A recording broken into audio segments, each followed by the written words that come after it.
বিয়া বাড়িতে কিরকম কাম থাকে আপনারা তো জানোনি, খালি কাম করবার কয়। নহরা করছে কি গাছতলা যাইয়া কয়টা আম চুরি করছি, আম চুরি করে নিয়ে পাহাড় ফেলে দিছি নোর। তো এর আগে আরো দুইজন গেছে যাইয়া ওরা বানাইতেছে, কয় আম কম পড়ছে তুমি আম নিয়ে হও।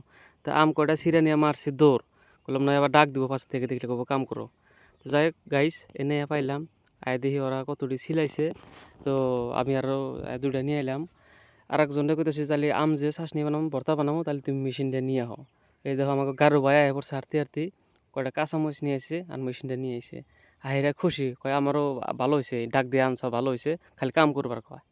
তো গাইস এখন আমরা এনে আড্ডা মারুম একদাবার, পরে চাশনি মাশনি বানামু খামু। ও অলরেডি খাওয়া স্টার্ট করে দিয়েছে, কিন্তু ও তো আম চুকা খায় আরে, মানে একটা লেডিসের থেকে বেশি খায়। তারপরে আমার দিছে এখন কাম করবো না, কয় তুমি তাহলে ভালো করে মেশিনে পুরা ছোট ছোট করে বানাই দাও। তো আমি বানিয়ে দিতেছি। তো এর মধ্যে আবার এই পানির অভাব, মানে পানি নাইকিয়া। এনে এমনি পানির অভাব, তার মধ্যে পানি কম করে নিয়েছেন, পানি ছাড়াই এখন পচা পানির মধ্যে ধুইলাম, কী করবো উপায় নাই।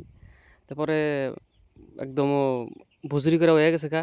এখন মরিচ দিয়ে কুচি কুচি করছি, কুচি কুচি করে মরিচ দিয়ে মাইতেছি। তো এখন টেস্ট করুম। তো লতিফ ভাই টেস্ট করলো, গুনিয়া হ্যান্ড ফটো মারা স্টার্ট করছে, এখন আমি একটা টেস্ট করুম। ওয়াও, সেই স্বাদ হয়েছে কিন্তু একবারে, ওহ আর এত চুকা লাগছে, মজা। তারপরে খাইলাম, খাইয়ে দেয় নলফার ডাসেরটা মারলাম, এখন জামগা।